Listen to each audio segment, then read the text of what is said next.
After writing 2 transformational books myself and supporting many other beings to do the same, I've become enthralled by the deep and mysterious magic that's activated when we choose to say yes to ourselves and commit to the book writing journey.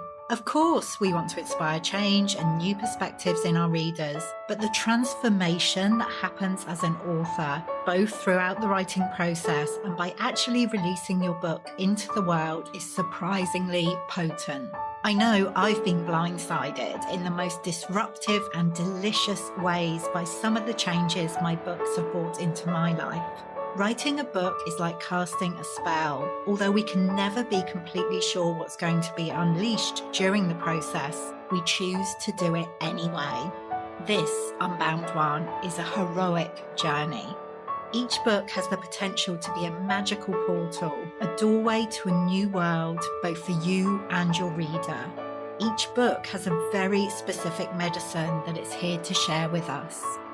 And each book gives us the opportunity to alchemize the magnificent imperfection of our experience into gold. The truth is that anyone can write a book. We could all get a few thousand words down and put them together. But what fascinates me is what happens when we allow the book writing process to go deeper. When we say, fuck it, get naked and dive way down beneath the surface. Letting go of the shoulds and any need to be acceptable, sensible, or approved of.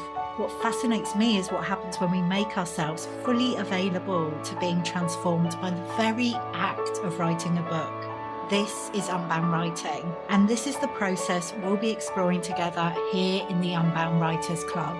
I'm Nicola, author and founder of the Unbound Press, and I help magical beings to write the transformational book they're really here to write at this time. I'm your guide here in the Unbound Writers Club, and the aim of this podcast is to help you to feel supported, encouraged, activated as you embark on your book writing journey. Whether you're a first-time author or have many books out in the world, my hope is that you will find something here to inspire you. Let's dive in.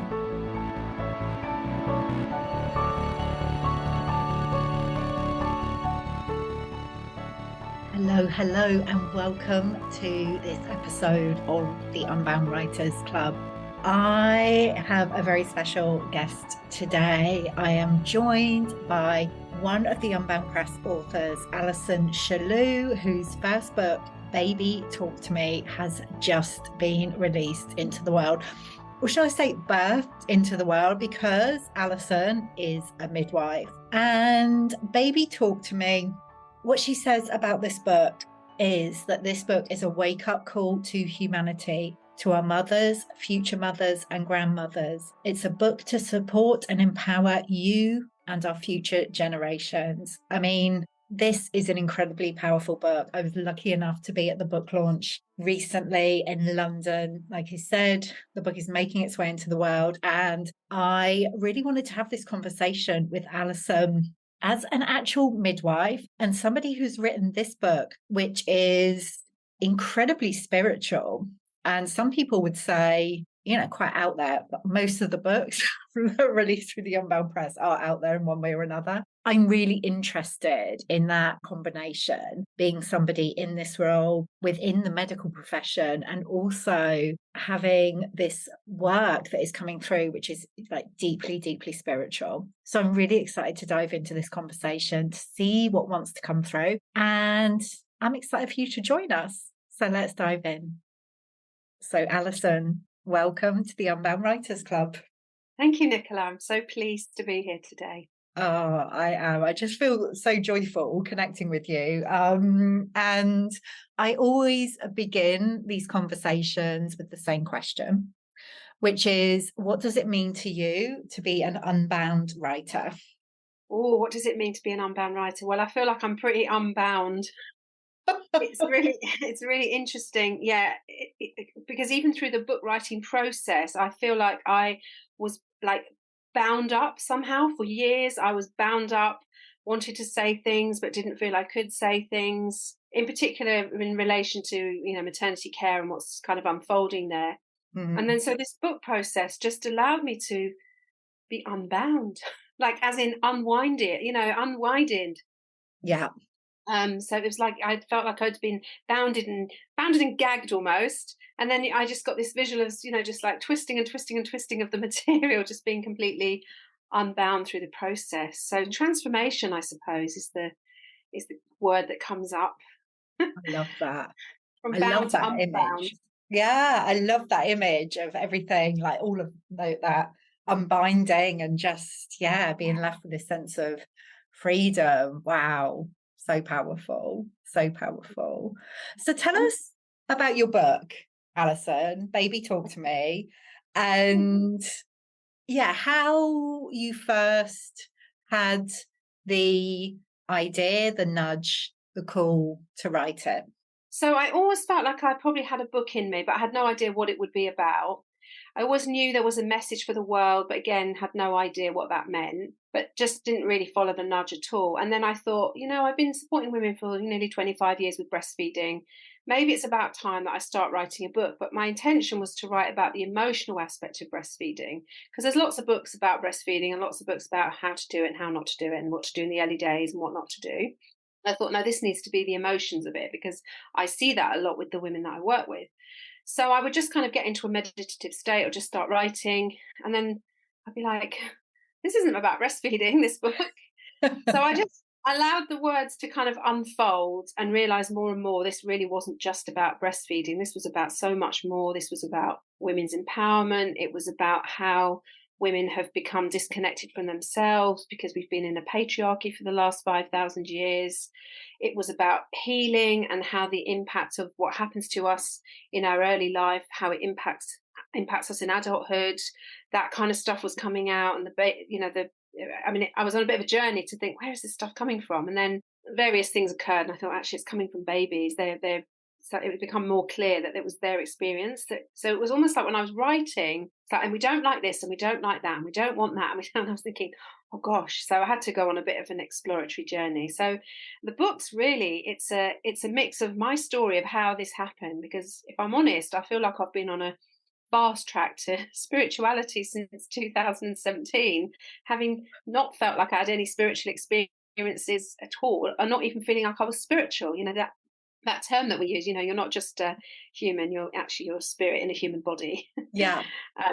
So it took me a while I couldn't grasp that for ages. But anyway, fast track, obviously there's a bigger plan for me. It's coming from somewhere else that's outside of me. And I just kept following the nudges, I suppose, just sort of keep writing, keep writing. I shared it with a cousin of mine, and she just said, this stuff is amazing. I do think you have to put this out. I was like, how am I going to say some of these things? It looks bonkers. Anyway, so that book is basically, it's my story of how the journey unfolded. So from that moment in sort of 2017, how it unfolded and what I had to overcome to be able to bring a book like this out into the world, having been a midwife. And then suddenly I'm bringing out, spirituality and that feeling of, this is really irresponsible. You're a midwife, you can't start saying things like this, that babies talk to you, for goodness sakes. And then I've managed to, through the writing process, managed to turn it on its head. And I just thought, no, actually, what if it does need to be a midwife to bring this out, to assist women? Because women have had a really difficult time during, pregnancy, birthing, birth loss. It's the whole journey has been challenging for so many. Yeah. So it's my story. It's got a bit about my own soul plan, which is to help to heal the emotional wounds of the women. So I actually set up a business which was called Healing Mothers, but nobody came. And it was just like, but clearly the divine had a bigger plan, which was no, you don't just do one-to-one, you go bigger. And I had to trust what was unfolding, which is what I did with the book. And so it talks about, well, I suppose in part of the book, there's like an introduction to what spirituality is, talking about high vibrational frequency and what that means, then about, the experiences that we have in early life and the impact that has. Then some of the message I received from the babies, I was thinking, no one's going to believe this stuff. And then I went down a route, if you like, to see, I'm going to see if there's any evidence for any of this. So some of it's evidence-based. And in particular, when I got that message, we are conscious, aware beings, we are clairvoyant, we are clairsentient, we are clair everything. I just thought, what is this? Anyway, Anyway, it turned out that actually there was a whole birth psychology, which is the pre and perinatal experiences and how it impacts life. And I really went down a rabbit hole with all of that. And so Mm. there's quite a bit of that in the book. And then we go through things like termination, through pregnancy loss, through the bigger purpose to all of those, and fertility, and then all the way through. So things like ultrasound scanning, medicalization of birth, physiological birth, but also the fear of birth. Why birth has become, why women have, why birth has become so medicalized, and some of Yeah. the part of that as well. And the messages from the babies were like very loving, like none of it's your fault. That was the kind of underlying theme, that you've done nothing wrong. It's the system that you're birthing in, basically, where the the errors are, should we say. And then there was a chapter for healthcare professionals, what babies would like to see in the future. We talk about breastfeeding, and then we get right to the very first few days and early weeks of motherhood through the book. So Amazing. it's a real mix. Well, it really takes us on a journey through the book, I feel. And it's interesting, like when we first connected, like you mentioned there, you were thinking, oh my goodness, but I'm a midwife. So how can I write this book? And actually, when we first connected, the fact that you were a midwife, like that made me think, oh my goodness, like you're the perfect person to write this book. And I know it's been challenging for you as a midwife, someone who has been like operating within that system, to actually come out and say, well, look, I've been having this experience of connecting with these babies, and this is what they want us to know. But yeah, I love that you're a midwife and that you have written this incredibly, well, it's spiritual, but it's also quite practical, I guess, because it's the babies just letting Yeah, us know absolutely. what they And want. it does sort of feel like it's almost bringing science and spirituality together. Like it's Mm, not separate. It's all part of the same thing. Yeah. yeah, Well, from my experience ex- anyway. exactly. We're just bringing it together, and a lot of what's in the book is very real, and they're real experiences. So I think women will be able to identify with it, because they might not identify with all of it, but certainly there are parts of it where the hope is that it will bring some healing and transformation for the way they see themselves and their babies, really. Yeah. So what about your writing process? You mentioned like you felt that kind of nudge, and when you finally went with it, the messages were coming through. You weren't sure where they were coming through from at the time, but just like letting it come, letting it come. I mean, what was your actual writing process like, Alison? How did you make time for your writing, and what was that like? It was very messy, I would say. Not just messy writing, but just like not how you'd imagine you'd write a book at all. Totally unbound. Yeah. I might be walking, and I thought, I'm just going to sit here quietly. I'll just sit under this tree, and then I'd write a bit, and I'd have like 7 pages. But the thing that really fascinated me was that there were no mistakes. It was Wow. like there was no mistakes. It was like 7 or 8 pages of just words that had just come out, and there was no mistakes in it. And it was just like, now that is not how I write. Because it'll be, oh, that's not very good. No, I've got to change that sentence. That doesn't sound right. It was just kind of flowing. And so Wow. when I first contacted you, I thought, yeah, I've got this book, and it's messages from babies. Hmm. But gosh, it was so much more than that, because it was just like, hang on a minute, I'm not sure I can quite take the book about babies, what babies want to say, without bringing in my midwifery knowledge, and without bringing in some evidence, really. I Yeah. mean, it wasn't the book I set out to write. I was just going to have all these messages from spirit babies. That was it. That was the book. But of course, it ended up being so much more. So the easy bit, if you like, was the messages coming through. It was easy. The pages were there. There were 7 pages. There were 10 pages the next time. There was 8 pages the next time. The hard bit was writing it, typing it up. So writing it was fine. Typing it up took a bit of, and then I have to move things around a bit, and all that bit will sound like it's better there when I started to introduce the topics with my midwifery knowledge. And that bit seemed to take forever, and it was a bit of a slog. So there were some weeks I did nothing. Then I'd beat myself up with a stick, saying, "Oh, you see, you're not going to write a book. There's no way you can finish this book. Come on." And then I'd have another kind of week where I was like, maybe do 3 or 4 days, and then there'd be like months felt like they went past again. So Mm. it wasn't like, let's get up at 5 a.m. and write for 3 hours in the morning and every morning. Really? Funny that. Yeah, it's funny what you imagine it might be like, and then the reality. Trying to fit in the family around it, trying to work full time as well. So it was, it was sometimes late night, sometimes early mornings, but there was no pattern to it. It was just, and there were times I thought, oh, I'm not sure I want to take a book out like that. It's just, that's crazy. That's a silly thing to do. I don't want to do that. So then I was like, no, I'm not doing it. And I'd sit there for like 4 months, not do anything. So messy, as I said. I love it. And I love that you share that, because I think it's really important for people to hear what the process can really be like.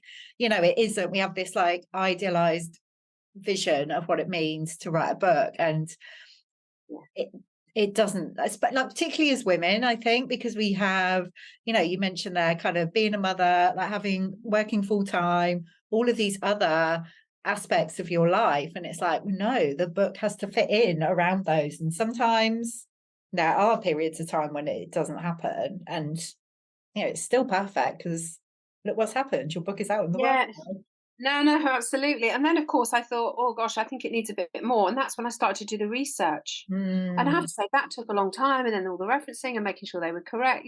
So there was a lot to it in the end. But then, here I stand now, with that book. And I think, gosh, if someone had said to me, like when I first started writing that book about breastfeeding, yeah. well, actually, it would be a book about, that you'll be channeled messages from spirit, and then there'll be, evidence based. I'd be like, there's no way. You want me to put 400 references in a book? Are you kidding me? I'm not a researcher. Are you kidding me? That's not going to happen. And yet that's what we've ended up with. Our books take us wherever we need to go. So I love it. I love it.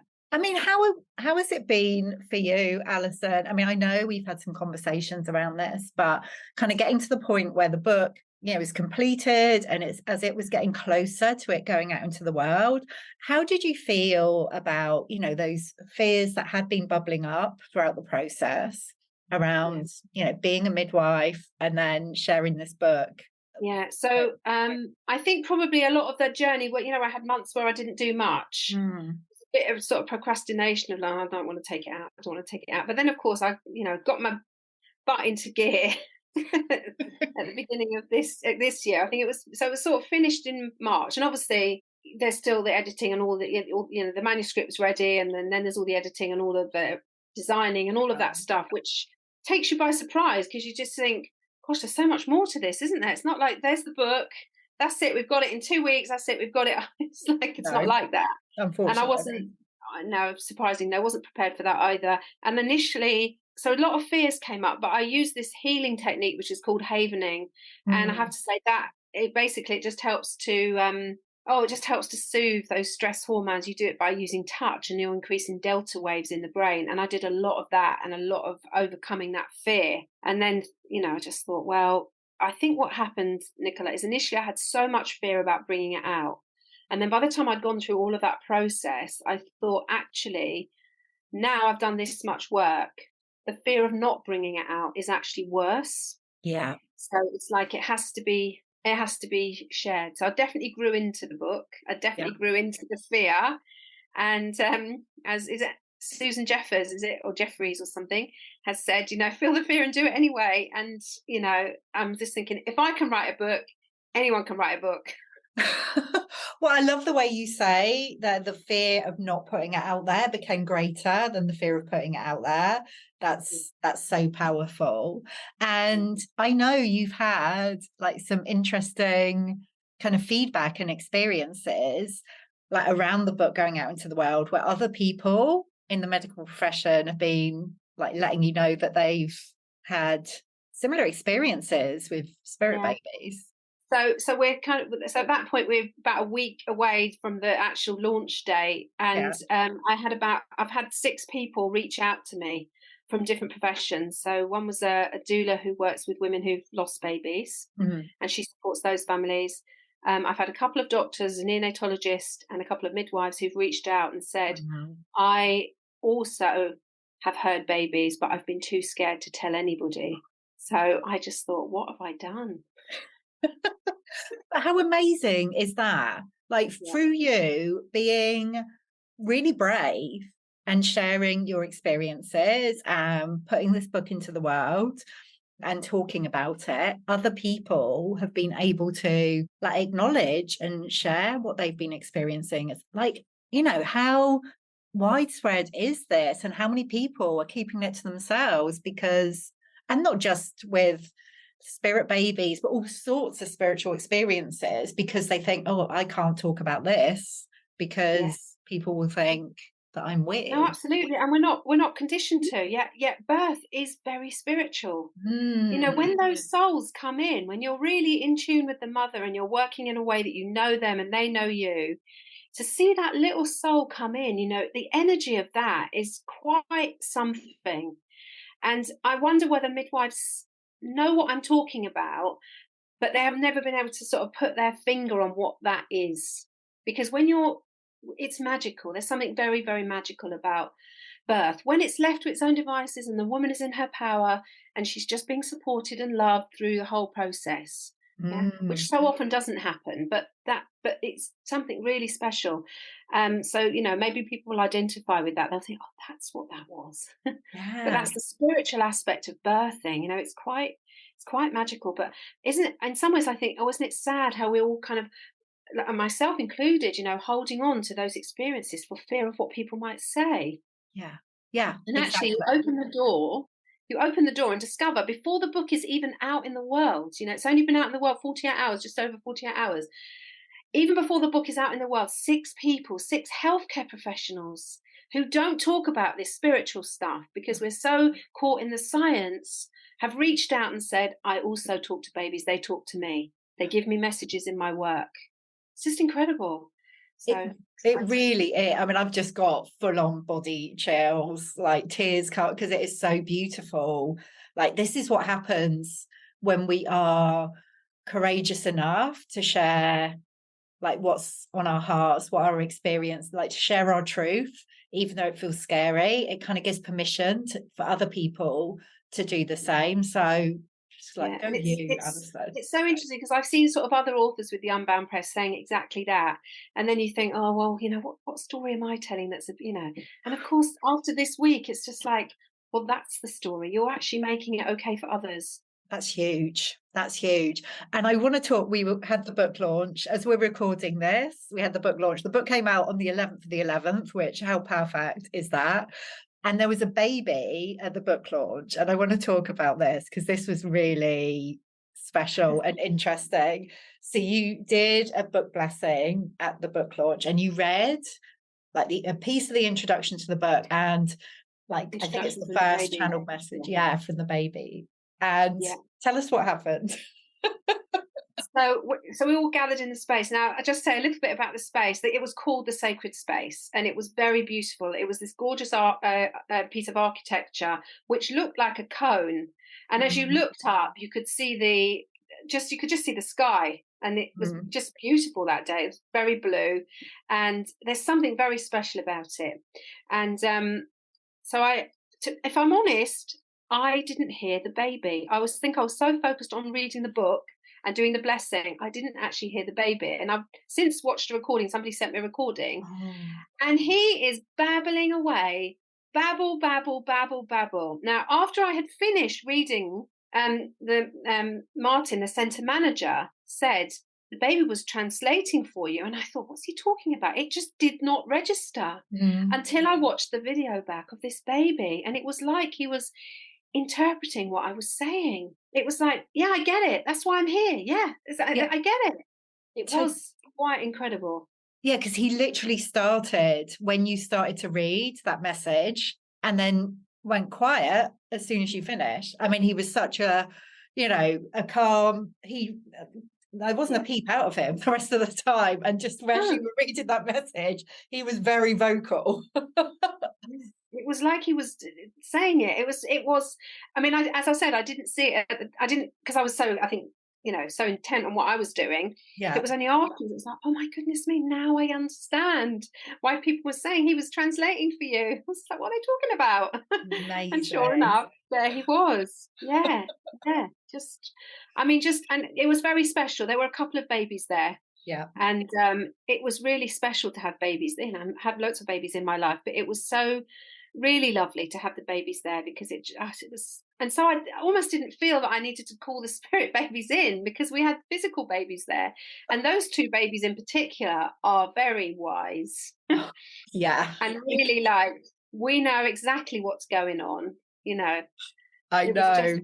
beautiful. The other Beautiful. baby that was there, I caught their eye across the room at one stage, and oh my goodness, just the wisdom in that face was Yeah. just, Yeah, she's wise, and she's just a gorgeous snake, and she's one of my clients. She's just gorgeous, just totally gets it. Like, come on, you lot. yeah, I'm going to exactly. sort this out.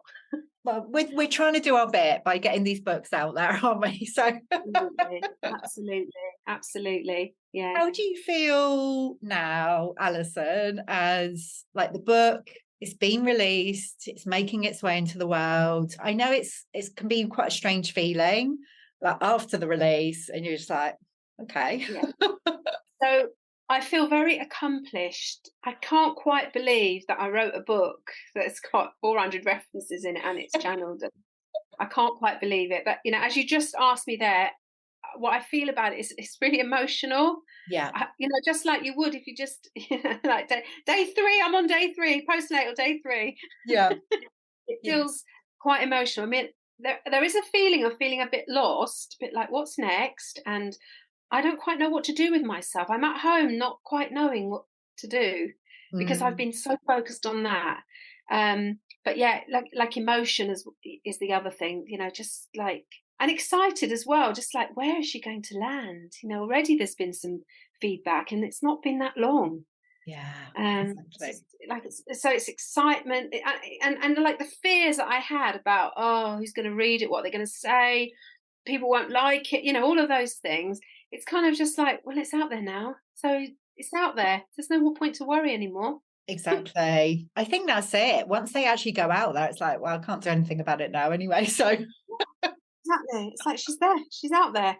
And I've already had a couple of comments. One was my neighbour, bless her, who messaged me and said, I've started reading it. She said, it's a very emotional read, but I'm really ready for it. oh, how lovely. It's so lovely. And she said, all I feel reading it, she said, is I just feel so much love. Mm. And these messages really resonate. I can Oh, just oh, feel that love, and I felt it in the room at your book launch on Friday when we were there. I mean, it's just such such a magical and powerful book, and I'm so grateful to you, Alison, for being brave and writing it and birthing it into the world. And for people who are listening and they want to find out more about you and your work, and whatever comes next, what's the best way for them to do that and connect with you? So on Instagram, I'm Alison Shaloe, and that's Alison with one L, Shaloe, SHALOE _, or Spirit Baby Communication, and also on Facebook, Alison Shaloe, Spirit Baby Intuitive and Healer. Amazing. And my website is www.alisonshaloe.com. Perfect. We'll make sure all those details are in the show notes as well, so people can find you easily.